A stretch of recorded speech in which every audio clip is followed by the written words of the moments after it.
Hey Stillwater, welcome to the Still Connect podcast, a podcast all about Stillwater, Oklahoma. I'm your host, Denver Evans, a born and raised Stillwater local and owner of Stillwater Digital Marketing. Every Wednesday, I share a friendly chat with someone in our community that's helping make Stillwater such a great place.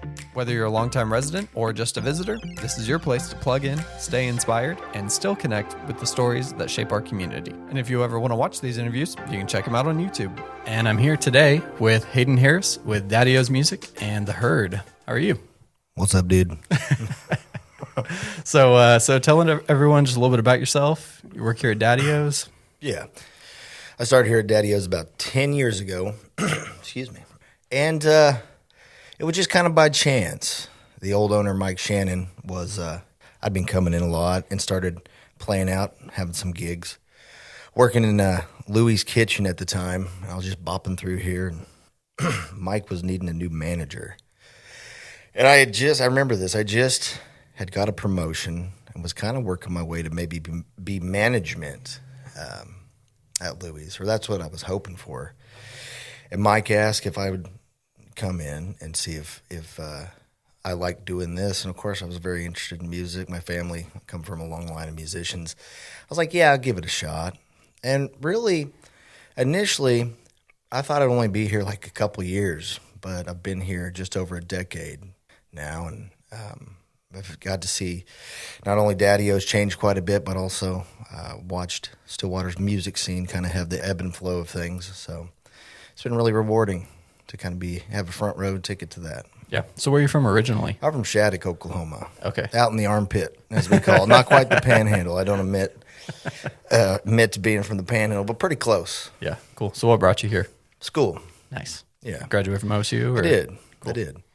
I got a degree in hotel restaurant administration 2012, and I really wanted to get into hospitality, mostly restaurants. I did like event planning and different things like that, which has kind of helped with booking gigs and setting up shows and things like that. Mm-hmm.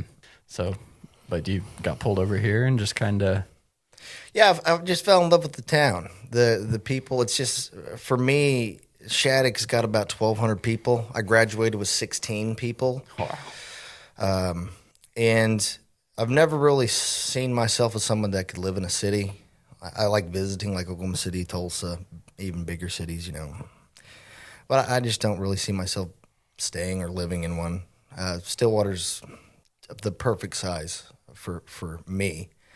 And the people and just the community itself is just so inviting and welcoming that I just kind of stuck around. I've lived here. I've left and come back a couple times, but it keeps dragging me back in. What keeps dragging you back? The people, the familiarity. You know, it's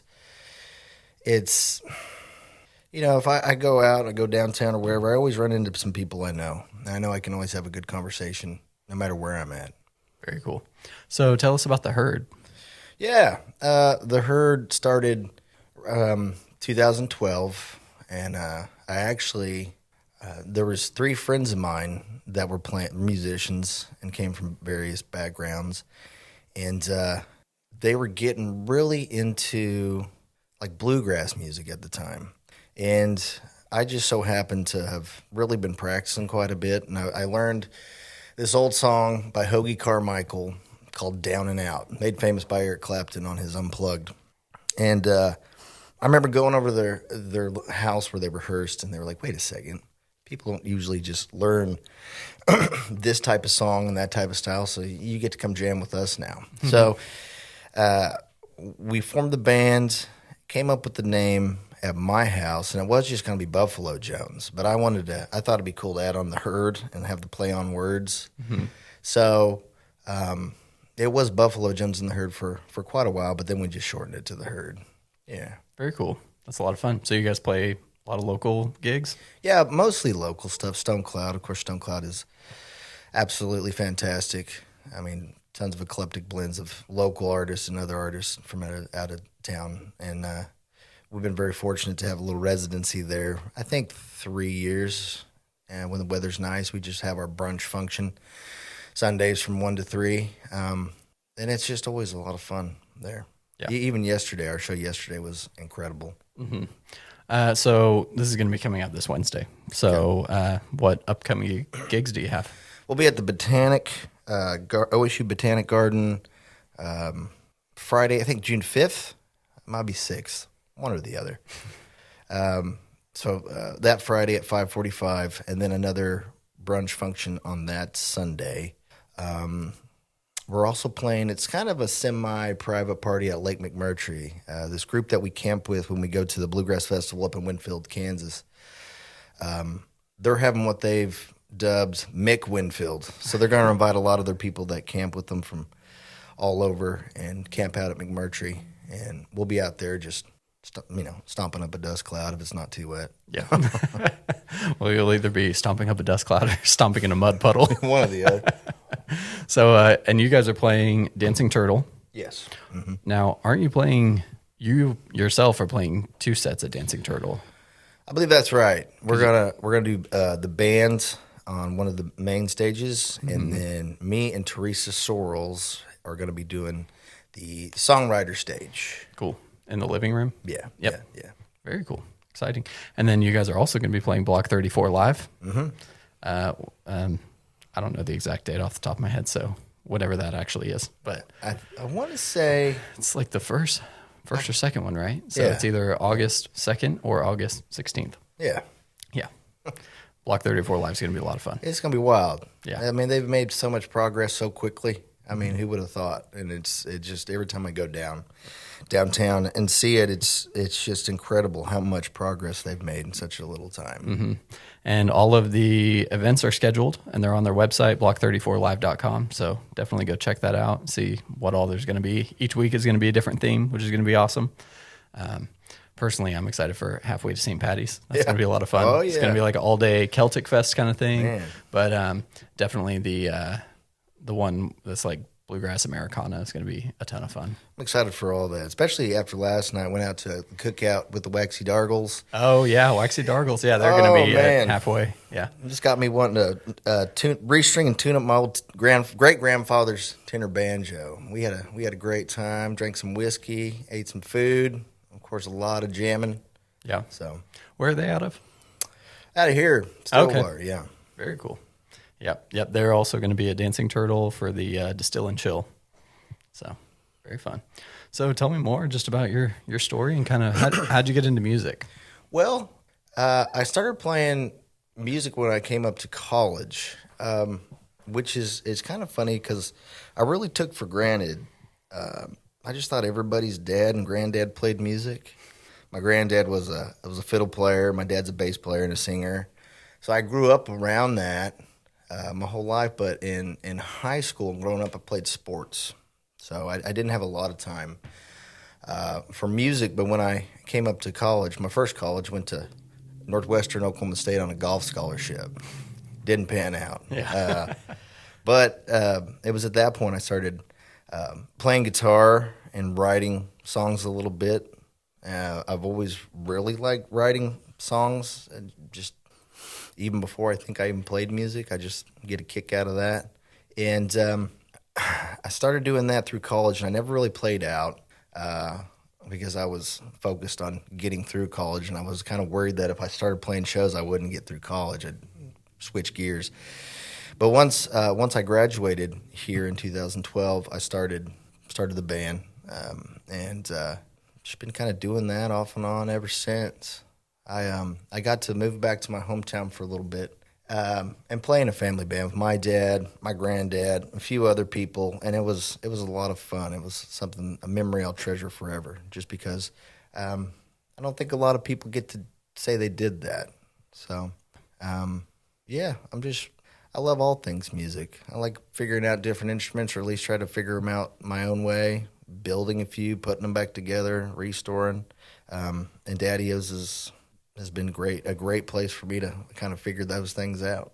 Yeah, that's cool. So you said Daddy-O's has had a lot of changes over the 10 years that you've been here. Tell me about that.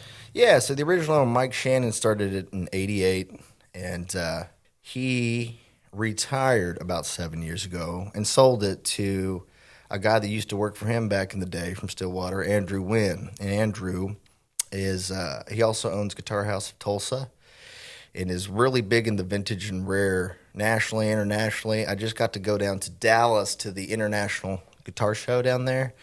It was nuts. I didn't know what to expect, but getting there was just mind-blowing because there's all these vendors. I mean, thousands of guitars, if not tens of thousands of guitars from way back in the day to like newer, and people swapping and trading, and it was just mind-boggling. Yeah, I bet. Yeah, when Drew bought this place, we completely stripped it out, renovated it, new floors. I mean, the walls are different, everything. Complete overhaul. Because this used to be like an amp room, right? It was. Yeah. This was the amp room with the big window here, and it would get hot. Yeah. Hot in here. And I used to come down here when Mike was still the owner at night because, I live right across the street. Oh, yeah. And I'd be plugging into the amps and playing. And I was doing that one time, and the next day, right when I opened, there was a gal that lived right above here, and she came down, and she was so mad at me because I guess I had been playing too loud. I don't think midnight's too late. But she had a good point. Maybe though. if it's right under your bed, it's too late. Maybe I wasn't playing the right style of music. I don't know. But, yeah, she ripped me a new one. So I kind of quieted it down a little bit. Yeah, that's fun. So what else has changed? That's a good question. I would say with having Guitar House and Drew, we've got a way more inventory than we did. A lot more suppliers. Setting in this room, we've got Taylors, Martins, Gibsons, Alvarez, Seagulls that we've brought back. That was like, I think for a while back in the 2000s, having a Seagull guitar was like a rite of passage for people. Oh, really? Stillwater, yeah. And they're great. Those are great funny. guitars. Yeah. Yeah, it's awesome. Quite the collection. Yeah. And of course, all the acoustics in here, acoustics out there, all the electrics, ukuleles, mandolins, banjos. A little bit. I've seen a lot of ukulele stuff around Stillwater. Yeah, they have a group called Stillwater Ukulele Association, and they meet up, and it's just a group of people, and they help teach people ukulele that are maybe interested in it, but they also kind of have their own ukulele bands, and they just get together and jam, and we see people come in after like going to one or two of their meetings and come get a ukulele, and then off they go and join or start another ukulele band. Yeah, that's awesome. So tell me a little bit more about just like the Stillwater music scene. What's it like? Well, here recently, it's been pretty wild, especially since the boys from Oklahoma came through. I bet. And that was, impressive to say the least. That really recharged, I think, a lot of people and even artists, and being able to see the different people coming in that are either visiting to watch the show or performing was just a lot of fun. We went straight from that, and then like a week or two later, it was Calf Fry, which is usually our biggest thing here. And then we had Wyatt Flores play that, Stillwater Cat, that's been coming in here for, I've known him since he was that tall, or maybe that tall, I don't know. So the scene is just, I see people get into it. It's always interesting to see, if I sell somebody like their first guitar, just how they progress and what kind of style of music they get into, and like the type of artists they become. And it makes me feel kind of old, really, but in a good way. And I've seen people start off playing like heavy metal that now are folk musicians, and people that start off as folk musicians, they get up and they play heavier stuff. And it's always, especially because it's a college town, you never know just what kind of person's going to come in here and what their ability levels are going to be. It's always like a revolving door of talent that people will come in here and just sit down, play some of the most crazy stuff, and those people might not even be the people that go play gigs. They just enjoy it because they enjoy doing it. There's nothing wrong with that at all.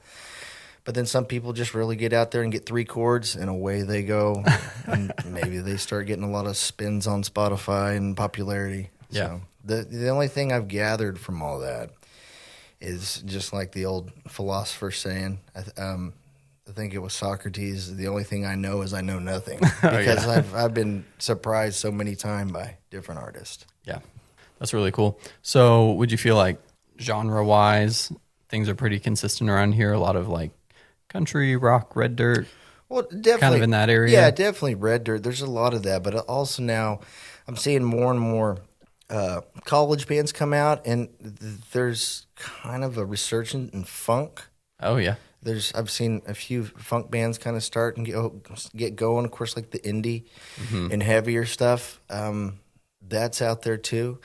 But I think Stillwater is gaining and opening more venues, especially the Block 34, but also the bait shop down there. Everything, there's becoming more and more places for people to play their style of music, and that's fantastic because the more avenues you have, the more vibrant the music scene is just going to be. Yeah, very cool. So what kind of music do you like to go see? A lot. Mostly, I've really enjoyed the Red Dirt stuff recently. Boys from Oklahoma, I got to go 2 nights to that. I was a big fan of Cross Canadian Ragweed back in the day before they split up. Saw them several times at Caf Fry and other various places. That was the first time I saw Turnpike Troubadours, though, and that was fantastic. But I'm here in July. Me and a whole bunch of us are going to go watch Willie Nelson, Bob Dylan, and the Mavericks. Nice. Where's that? That's in El Reno. Oh, wow. El Reno. Weird. At one of the casinos. Oh, okay. I can't remember. I guess that makes sense, yeah. I can never remember off the top of my head. But, yeah, I'm excited to see that. I saw Willie Nelson one time in Enid, and this is probably...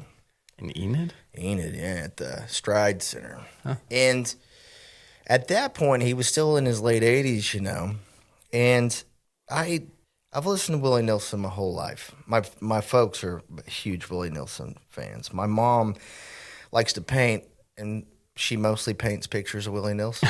That's awesome. But what I thought was so crazy was every song he would take a lead, and he would pick his guitar, legendary guitar Trigger, with that hole worn in there. Yep. And he would take a solo and just rip it. He would take off a bandana, throw it into the crowd. And then it was like he disappeared into the dark in the back. Somebody else would take a lead. He'd reappear with another bandana. And the next song, it would just repeat that cycle again. It's like, what? Is this a magic trick? What is going on? That's awesome. That's very cool. So what would your dream show be? If you could see any band, any combination of lineup? Dead or Alive? Yeah, of course. I would totally go watch Jimi Hendrix. Oh, yeah. Yeah, him and Led Zeppelin. I would love to see that. Yeah. And of course, I like folk and Americana stuff too. That would be interesting. But I think just like the overall power in the music of Hendrix and Zeppelin in their prime would be awesome. Yeah, that would be really cool. I'd probably like to just go check out Woody Guthrie too. Oh, Just absolutely. to throw a curveball in. Yeah. So do you like the style of individual concert or festival more? From an attendee and a musician perspective. I think for both, I like more intimate settings, smaller, people engaged. I've always just liked that, and not maybe like a huge crowd, but a decent listening room. Yeah.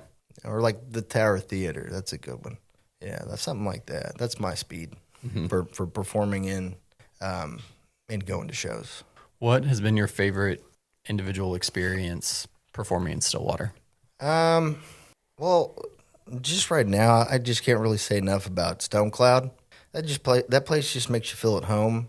And what's so great about it is we have our regular people that come out all the time, and we're very fortunate. They let us. We don't even plug in a PA.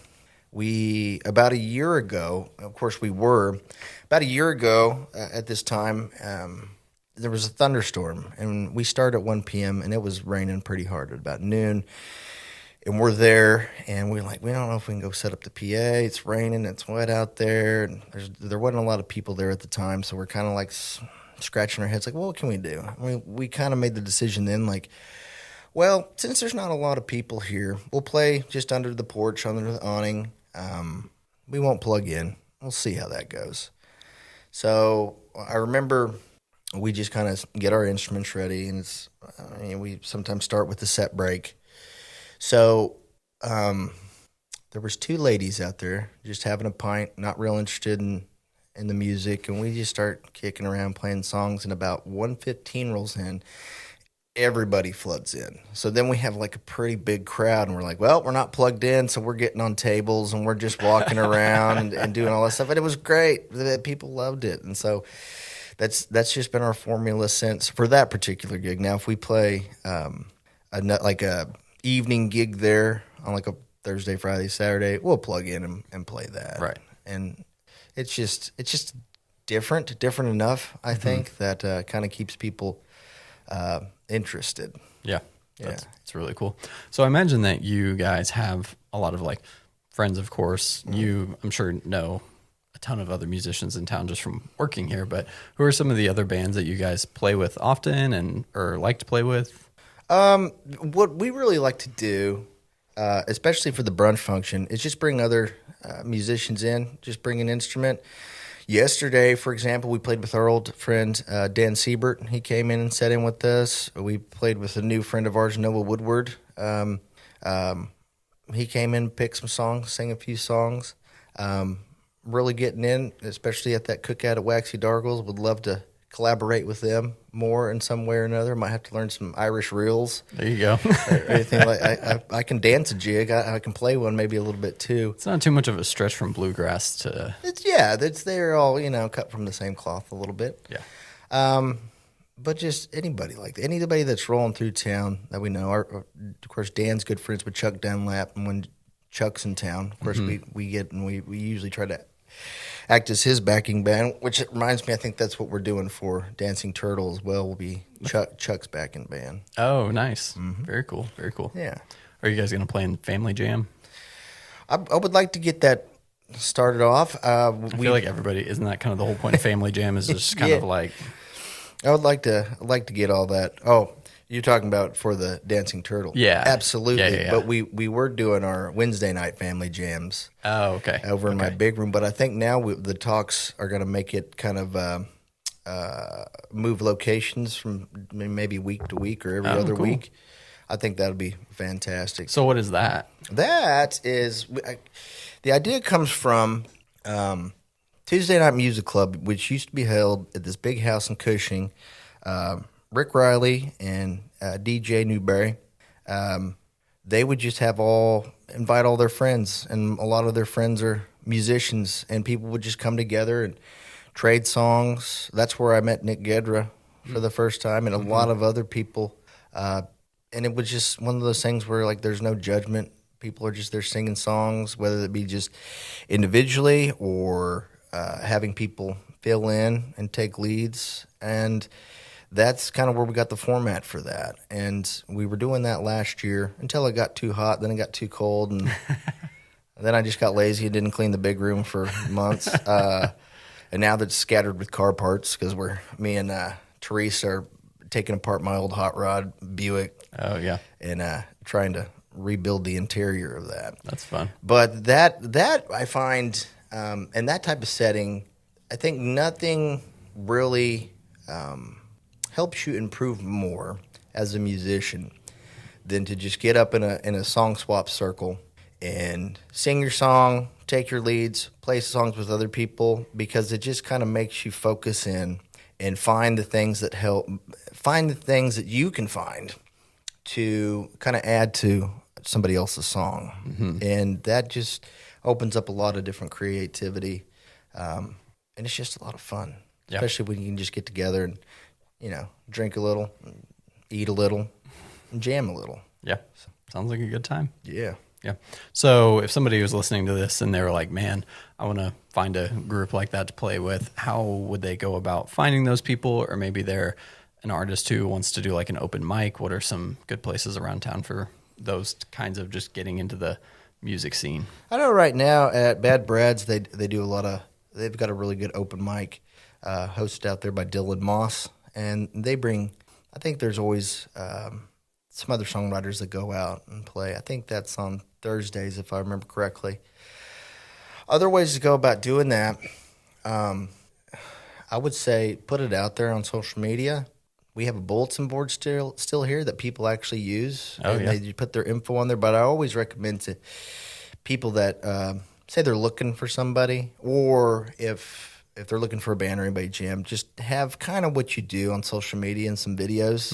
That way people kind of have an idea of, maybe your ability or your style, or it just makes it much easier for people to kind of fill you out. Get a little preview, so it's not like, oh, we play completely different things. For sure. Yeah. Which can lead to really cool stuff. Yeah. But for the most part, our old bulletin board, there's still people that check it pretty regularly. Yeah. Isn't there some kind of event at the community center too? That's kind of a Troubadour Thursdays. I think that's the first Thursday each month. Yeah, that sounds right. Yeah, and that's a great place to do that as well. Other open mics, I don't know. I don't think Willie's is doing anything right now. I could be wrong. They got one at the Other Side Tavern. I can't remember exactly what day that is. Maybe Mondays. But they come and they go. Having a good host helps out a lot, and the ones that are going on right now have good hosts. So that just kind of helps keep things rolling. So very cool. So final thoughts on Stillwater? What's it like? I feel like it's buzzing. I feel really good about it. I think we're on the right track for music, just our community in general, especially after all the fires. And people were really coming together to help out their neighbors, and their friends, and their family. And that's why I'm really proud to call this place home, Awesome. Thank you so much. Hey, thanks, man. Thanks, guys, for listening to the Still Connect podcast. And if you loved today's episode, don't forget to follow the podcast on social as well, and to share the podcast with all of your Stillwater friends. If you believe in building community through these conversations, consider supporting the podcast on Patreon, where, for less than the price of a cup of coffee, you can get early access to episodes, a peek behind the curtain at the podcast making process, and a shout out on an episode. With a higher contribution, you can do things like submit questions for upcoming guests, make special requests for the show, get access to online Q&As, and even be on the podcast for an interview segment. No matter what your capacity for supporting the podcast is, every little bit helps grow this amazing community. And we all need community. So even when life gets busy, make sure you still connect.